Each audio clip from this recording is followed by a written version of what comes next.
안녕하세요. 대단히 반갑습니다. 그림론 자연형TV 이종수입니다. 이번 시간은 1109번째 시간으로 인간은 벌거벗은 현실을 살지 않는다, 김영민이라는 글을 읽어드리겠습니다. 인간은 벌거벗은 현실을 살지 않는다. 2019년 한국 사회는 불시착 중. 이제 발생할 그 충격을 나는 기다린다. 우리는 옷을 입고 있어도 옷을 입고 있다는 사실을 특별히 자각하고 살지 않는다. 사람들이 저마다 다른 계급에 속해 있지만 계급적 체질을 매 순간 깨닫지 못하는 것과 같다. 옷도 계급도 사회적으로 구성된 현실이라는 것을 의식하는 건 격변의 시기가 닥쳤을 때다.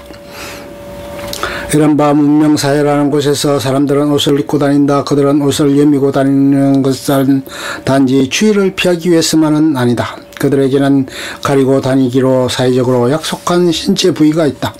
미친 사람 취급을 받지 않기 위해서는 그 부위를 가리는 옷을 입고 거리에 나서야 한다. 여기에는 예외가 없다.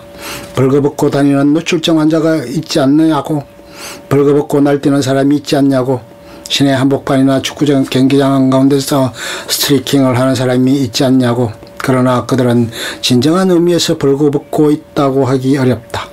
자신이 원하는 순간에 원하는 방식으로 원하는 효과를 얻기 위하여 목적의식이 충만한 채로 정교하게 벗고 있기 때문에 그들은 아무 꾸밈 없이 벌거벗고 있는 것은 아니다.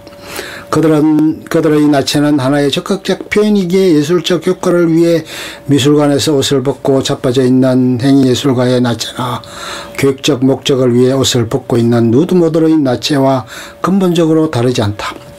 이러한 맥락에서 예술사학자 케네스 클라크는 누드와 그냥 벌거벗은 몸의 차이를 분명히 설명한 바 있다. 누드는 타인에게 보이고자 하는 특별한 목적을 염두에 두고 예술적으로 전시한 몸 상태라는 점에서 아무것도 꾸미지 않고 그냥 있는 그대로 벌거벗은 몸을 드러낸 것과는 근본적으로 다르다고. 즉 누드는 재구성된 육체의 이미지이다. 문명사회 속에서 관음증 환자가 되지 않는 한 타인이 무심하게 벌거벗은 몸을 보기 어렵다. 아니 어쩌면 관음증 환자조차도 결국 사회적으로 재구성된 육체의 이미지를 보고 있는 것인지 모른다. 아무도 자신을 보고 있지 않다고 생각할 때조차 우리는 우리의 몸에 새겨진 사회적 흔적과 표정과 몸짓을 끝내 떨쳐버리지 못하곤 하니까. 아무도 없는 때조차 우리는 옷을 입고 있지 않나? 사회적으로 학습된 포즈를 취하고 있지 않나? 혼자 남겨져 있을 때조차 완전히 사회로부터 분리되지 못하고 사회적으로 습득된 표정과 몸짓과 의미를 소비하고 있는 것은 우리의 일상일진데 인간은 벌거벗은 현실을 살래야 살 수가 없다. 그 어떤 사회적 영향으로부터도 자유로운 세계의 그런 진공 같은 완전히 벌거벗은 세계는 도대체 존재할 수 없다. 비슷한 맥락에서 우리는 진짜 자연 같은 것도 경험할 수 없다. 미국 요세미티 국립공원에 있는 테프트 포인트 위에 한 부부가 결혼사진을 찍고 있다. 영문학자 스티브 글렌 플랫은 자연 인공의 구분이 생각만큼 간단하지 않다는 것을 보여주기 위해서 미국 요세미티 국립공원의 예를 든 적이 있다. 요세미티 국립공원에서 가장 인기 있는 산책로 중의 하나가 네바다 폭포길이다. 하도 인기가 있어서 그 산책로의 뒷부분은 사람들이 다니기에 편하게끔 잘 포장되어 있다. 그러나 결국 어느 지점부터 포장도로가 끝나고 표지판이 나타난다. 여기부터 대자연입니다. 아울러 지켜야 할 규칙이 빼곡하게 적혀있다. 개를 데리고 다녔어도, 쓰레기를 버렸어도, 불을 피웠어도, 허락 없이 캠핑을 했어도 안됩니다. 우는 즉 이른바 대자연에서는 더 많은 더 강력한 인공적 규칙이 지배한다. 뿐이랴 황야 한가운데 네바다 폭포를 잘 볼 수 있게 만든 강철 다리가 설치되어 있다. 그곳에서는 다시 안전을 위한 규정이 적혀있다. 위험하니까 기어오르지 마라. 과연 이곳이 진짜 자연일까? 혹은 혹시 여느 인간사회보다 더 인공적인 곳이 아닐까? 이게 어디 미국만의 상황이랴. 부산국제영화제에 참석한 김에 해변으로 나가본다. 가을이 되어 한산해진 해운대 백사장을 걸으면서 기분에 상쾌해진 나머지 역시 자연이 좋아라고 중얼거린다. 그러나 냉정하게 말하여 그곳에 자연은 없다. 인간의 인공적 필요에 최적화된 어떤 자연환경이 있을 뿐 그 점을 증명이라도 하듯 해운대에는 자연보호라는 지극히 인공적인 모니먼트가 써있다. 조수 같은 식인상어가 출현하기 전까지 해수욕장에 자연 같은 것은 없다. 대자연일수록 인공적 규칙은 더욱 도드라진다. 미국 요세미티 국립공원에 위치한 네바다 폭포를 감상하기 위해 강철다리가 설치되어 있다. 부산국제영화제 참석자 들렀던 해운대 백사장에 자연보호라는 지극히 인공적 기념물이 써있다.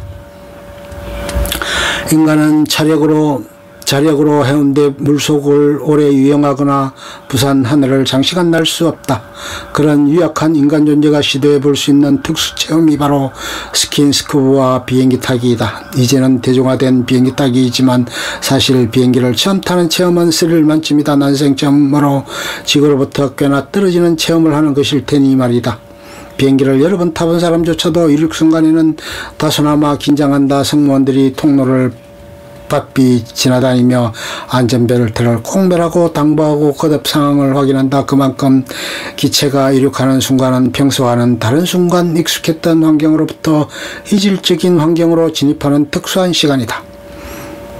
드디어 기체가 경험 속으로 사시나무 떨듯이 떨고 시야가 기울었다가 마침내 높은 대기 속으로 진입한다. 어떤 사람은 스릴을, 또 다른 어떤 사람은 고통을 느낄 만한 시간이다.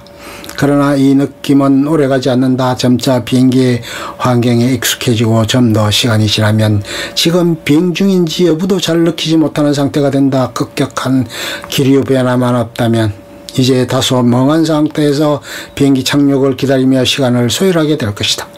기내식을 먹든지 기내 영화를 보든지 꾸벅꾸벅 졸든지 하면서, 그러나 결국에 가서는 쿵 하면서 기체가 지면 위에 다시 착륙한다. 그때 몸은 인지한다. 아, 지금까지 공중에 있었지. 독일어권 작가 막스 프리시는 나는 간텐바인이라고 하자라는 작품에서 이렇게 쓴 적이 있다. 활주로에 비행기가 닿을 때면 발생하는 통상적인 충격을 나는 기다리고 있다. 그것이 바로 현재다. 인생도 마찬가지다. 우리 모두 많은 이들이 한 번쯤은 경험했을 인생이라는 비행기 타기, 사실 처음 이 세상에 태어나는 점은 스릴 만점이었을 것이다. 처음으로 엄마의 자궁 혹은 그와 비슷한 어떤 곳으로부터의 분리되는 체험을 하는 것이니 말이다. 아무리 담력이 강한 사람이라도 출생 순간에는 다소나마 긴장했을 것이 틀림없다. 조산원의 산파 혹은 산부인과 간호원들이 진지한 목소리로 산모에게 여러가지 격려와 당부를 주고 거듭 상황을 확인했을 것이다. 그만큼 이 세상으로 진입하는 순간은 평소와는 다른 순간 익숙했던 엄마 몸으로부터 나와 이질적인 환경으로의 진입하는 특수한 시간이다. 마침내 출생의 순간이 오고 고고의 소리가 터져나오고 산모의 고통 속에서 세상으로 입장했을 것이다. 그 과정을 함께한 가족은 기쁨을 정작 태어난 자신은 어루둥절함을 느꼈을 법한 시간이다. 그러나 이 느낌은 오래가지 않는다. 점차 자신이 태어난 사회의 환경에 익숙해진다. 그 사회가 부여한 역사와 문화와 정체성을 받아들여 나간다. 그러나 어느 순간 자신이 어느 나라에 태어났는지에 따라 누군가는 소위 선진국으로 가고 다른 누군가는 후진국으로 갔음을 깨닫는다. 그리고 자기 부모의 재력에 따라 누군가는 해당 사회의 이코노미 좌석으로 가고 다른 누군가는 1등석으로 갔음을 깨닫는다. 그 불편한 계급적 깨달음에도 불구하고 사람들은 일상 속에서 매 순간 계급적 처지를 자각하고 싶지는 않다. 옷을 입고 있어도 매 순간 자신이 옷을 입고 있다는 사실을 자각하지 않듯 이 매 순간 자신의 계급적 처지를 자각하려 들지는 않았다. 먹고 살기 위해, 자식을 부양하기 위해 하루하루를 바삐 살아야 하기에 사람들은 사회적으로 부여된 계급과 정체성과 문화와 역사 속을 그저 비행한다, 아니 유영한다, 아니 포복한다. 자신이 처한 현실이 벌거벗은 현실이 아니라 사회적으로 구성된 현실이라는 걸 잊고 필요에 젖은 채로 인생의 종료를 기다리며 시간을 소요하게 되는 것이다. 구내식당에서 밥을 먹든지 문화의 날 할인 영화를 보든지 꾸벅꾸벅 졸든지 하면서, 그러나 간혹 쿵 하면서 인생이라는 것이 갑자기 어디엔가 불시착할 때가 있다. 바로 정치, 경제, 문화적 격변의 시기에 그때 몸은 다시 인지한다. 아, 지금까지 사회적으로 구성된 현실 속에 살아왔다는 것을, 이제 현실을 재구성해야 할 때가 왔다는 것을, 누군가 나는 한국인이라고 하자라는 작품에서 이렇게 쓰는 거다. 2019년 한국 사회는 불시착 중이며 이제 발생할 충격을 나는 기다리고 있다. 그런데 그것이 바로 현재다. 끝. 좋으면 좋아요, 구독, 알림 설정 눌러주세요. 감사합니다.